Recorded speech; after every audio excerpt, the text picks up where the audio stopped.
Welcome to AIR news. दोस्तों, इस वक्त हम नांदेड़ के खैम फलाट इलाके में मौजूद है, जहां पर आप देख सकते हैं सर्वे नंबर 101 में 9 एकड़ 3 गुंठे जगह है, जहां पर गैर कानूनी तौर पर जो है तो बांधकाम किया गया है। जिस तरह यहां पर बाजू में एक फंक्शन हॉल है और अंदर कई घर तामीर किए गए हैं। इसी तरह म्यूनसिपल कॉरपोरेशन की ओर से इसको गैर कानूनी करार दिया गया है। जब गैर कानूनी करार दिया गया है, आज 4 जनवरी की तारीख है और यहाँ पर इसको डिमोलिशन करने की भी बात प्रशासन की ओर से की गई है। इसी तरह यहाँ पर जो तकरारदार है सैयद शाहिद ने कई बार शिकायतें भी दर्ज की गई कि जिस तरह इलीगल कंस्ट्रक्शन किया गया है उसको जो है तो प्रशासन जल्द से जल्द तोड़े। आज इसका आर्डर होने के बावजूद भी इस पर एक्शन नहीं लिया गया है और आइंदा कब एक्शन लिया जाएगा, इस तरह की बात म्यूनसिपल कमिश्नर की ओर से भी कही गई है। और जिस तरह हम आपको बताते चले कि जिस तरह गैर कानूनी काम किया जाता है और किसी गरीब के पर जुल्म होता है तो प्रशासन बिना कोई झिझक के, बिना कोई एक्शन कर इस पर कानूनी कार्रवाई कर देती है, बुलडोज़र चला देती है। लेकिन जब यहाँ पर सियासी दबाव होने के बावजूद, सियासी लोगों का प्रेशर आने के बावजूद भी इन लोगों के साथ नहीं होता है। करोड़ों रुपए का घोटाला है। और एक आखिरी क्वेश्चन ये है कि जिस तरह यहाँ पर शाहिद साहब ने बताया कि गुंटेवारी भी यहाँ की फ़ाइल है, जबकि आरक्षित जगह है, रिजर्वेशन जगह रहने के बाद इसको गुंटेवारी नहीं की जाती है। और महापालिका की जानिब से इंडस्ट्रियल जोन में एक दिन में 17 घर नंबर भी अलर्ट किए गए। ये सरासर गैर कानूनी है। इस पर पूरी मिली भगत से काम हो रहा है। और जिस तरह अभी गुंटेवारी की फ़ाइल दाखिल की है, उन्होंने कहा कि इसकी ईडी इंक्वायरी होनी चाहिए और दोषियों पर सख्त कानूनी कार्रवाई होनी चाहिए। जिस तरीके से आज मैफको की जगहों पर आप आए हुए हैं, क्या प्रकरण था यहाँ पर?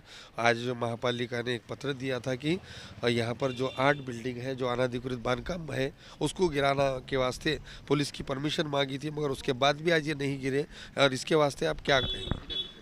सर, ये जो प्रकरण है अनधिकृत बांधकाम का, ये आज का कोई नवा प्रकरण नहीं है। बाकी 7 साल से ये प्रकरण चालू है और 7 साल से महानगर पालिका के नरम रवैये की वजह से ये इसमें जो तो बड़े बड़े लीडर शामिल रहने की वजह से ये अनधिकृत बांधकाम पाड़ने की इसमें कोशिश नहीं की जा रही है। जानबूझकर इसको टाइम टू टाइम इसको डिले किया जा रहा है। मेरी प्रशासन से यही मांगनी है कि जिस तरह से इसको आपने निश्चित करे अनधिकृत बांधकाम, ये अनधिकृत बांधकाम को लॉकर से लॉकर अगर इसको गिराया गया तो इसमें नगर पालिका की 25 से 35 करोड़ रुपए के राजस्व का फायदा होता, क्योंकि ये जगह औद्योगिक क्षेत्र में समाविष्ट है। ये जगह लेआउट मंजूर झालेला नहीं और इसमें जो है तो सर बहुत से दावे प्रलंबित है। ऐसे स्थिति में यहाँ पर किसी तरह का भी बांधकाम होना और ये औद्योगिक क्षेत्र में बांधकाम होना ये असंवैधानिक है। इंडस्ट्रियल जोन में अगर आप रेसिडेंट घर नंबर भी दे रहे, अब इस पे 2012 में इसमें सहायक आयुक्त की तरफ से इलीगल तरीके से एक ही दिन में जिस दिन अर्जदार ने अर्ज दिया उसी दिन जो है तो इसमें 17 घर नंबर अलॉट हुए। इंडस्ट्रियल जोन में रेसिडेंट घर नंबर देना ये आश्चर्य की बात है। तो मुझे ऐसा लग रहा है कि इसमें शासन के अधिकारियों की और बड़े बड़े नगर सेवकों की इसमें मिली भगत है और इसमें उन्होंने अपना ज़ाती फ़ायदा लेकर इसमें कार्रवाई करने में टाल मटोल कर रहे हैं। जिस तरह आपको लगता है कि आज ये जो राजा पैलेस है और ये अंदर की जो बिल्डिंग है उसको गिराने के वास्ते प्रशासन ने आज की डेट दी थी और नहीं गिराने का कारण क्या है इसको? सर, ये कोई नई बात नहीं है। इससे पहले 2009 में भी इन्होंने 260 की नोटिस दिए थे। ये सब जो बड़े बड़े नोटिस निकलते, जैसा 22 तारीख को भी नोटिस निकली थी, 22 दिसंबर को, 15 दिसंबर को भी नोटिस निकली थी। ये नोटिस सिर्फ एक ब्लैंक चेक होता है। जिस तरह से आप जितना बड़ा प्रेशर की नोटिस निकालेंगे उस तरह से वो चेक पे आप अमाउंट डाल के अपना चेक पास कर सकते हैं। उस तरह से इन्होंने खाली ब्लैक आगे वालों पे प्रेशर लाने के लिए ये ऐसा नोटिस निकाल रहे हैं। अच्छा, नोटिस निकाल बाद इन्होंने कार्रवाई करने में इतनी आनाकानी क्यों कर रहे? फिर अगर जब प्रशासन की तरफ से कार्रवाई करने की इच्छा है तो फिर पहली नोटिस पे कार्रवाई हो जाना चाहिए। क्या वो देख रहे हैं कि ये कोर्ट में जाके स्टे ले?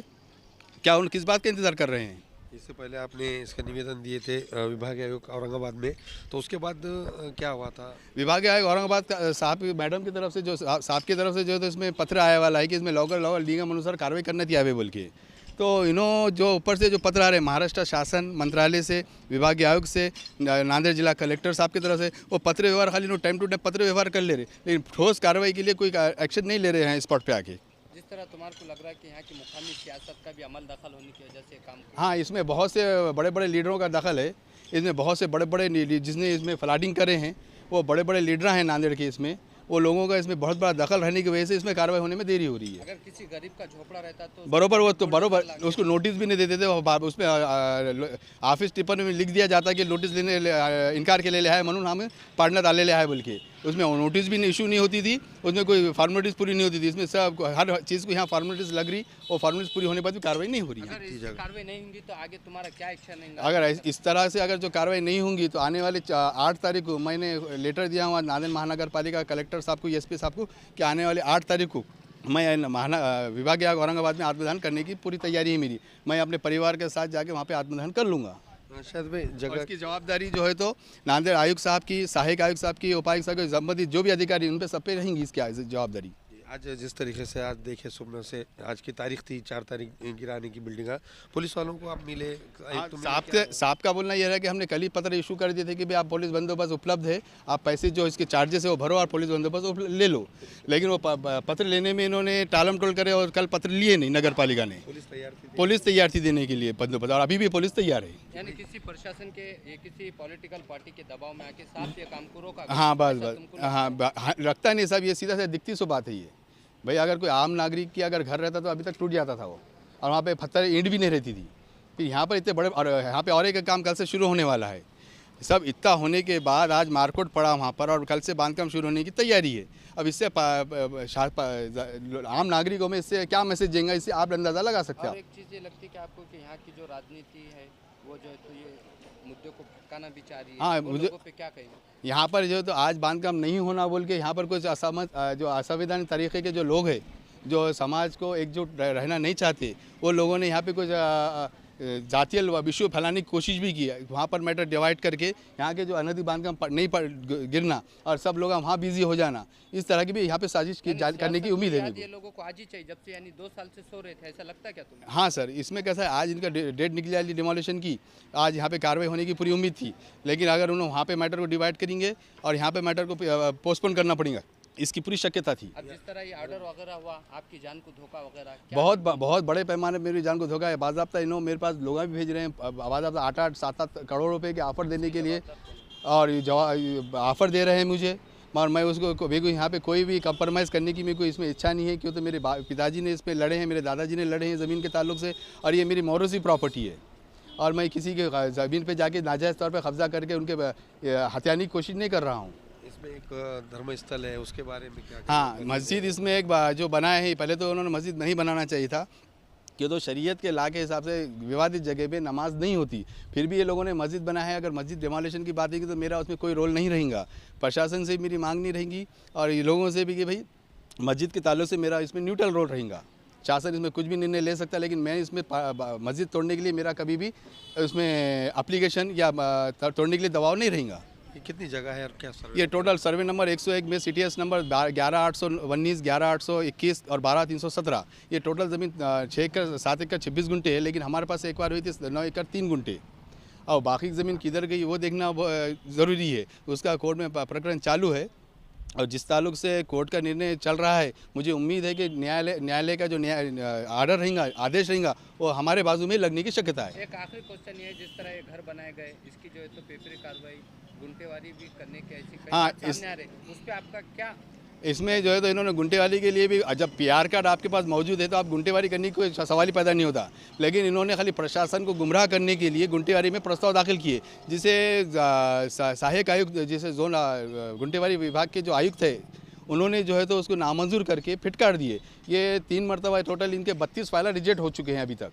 इसके बावजूद भी इन्होंने अपने हरकतों से बाज नहीं आ रहे और सर्वे नंबर चेंज करके फाइल दाखिल कर रहे हैं। तो आपको ऐसा नहीं लगता क्या कि इन्होंने बार-बार फाइल को ऑफिस में सबमिट किया जा रहा है, और उसके अलावा इन पे जो है तो 420 का फौजदारी का ये शासन को चाहिए, शासन को दखल लेके इसमें, शासन को इसमें दखल लेके इसमें 420 का गुना दाखिल करना चाहिए कि आप झूठे आरक्षित जोन में आप फाइल कैसा सबमिट कर रहे हैं। जो मैटर कोर्ट में प्रलंबित है, उसका आपने फाइल कैसा सबमिट किया, वो इंजीनियर पे भी और दाखिल करने वालों पे भी कार्रवाई होनी चाहिए। आप किस तरह से इंक्वायरी की मांग करते हैं? जिस तरह से इसकी इंक्वायरी जो है तो बड़े उच्च लेवल पे इंक्वायरी होना चाहिए, और इसमें पूरे इसमें 200 करोड़ का ये घोटाला है, इसमें जो है तो ED मार्फत, शासन से मेरी अनुरोध है कि ED मार्फत इसकी चौकसी होना चाहिए। जो इसमें एक चीज़ देखने में आ रही शायद भाई कि अभी इसके अंदर रास्ते हैं, नाली का होगा काम या कोई भी हो, उसमें लाइट आ गई तो ये विभाग जो है तो इसमें संबंधित जो विभाग है तो ये सबको ये ओपन सीक्रेट है साहब, कि जब भी पैसा दो और सब करके ले लो, ये ओपन सीक्रेट है। आप मालकी की आपकी बता रहे हैं, आपकी मालकी है, तो ऑब्जेक्शन आपने नहीं लिए थे? कहीं नहीं लिया, बार बार मेरे पास उसके मेरे पास रिसीव्ड है, मेरा ऑब्जेक्शन है उसमें मौजूद, मैंने बार बार टाइम पे मैंने पत्र व्यवहार किया हूँ।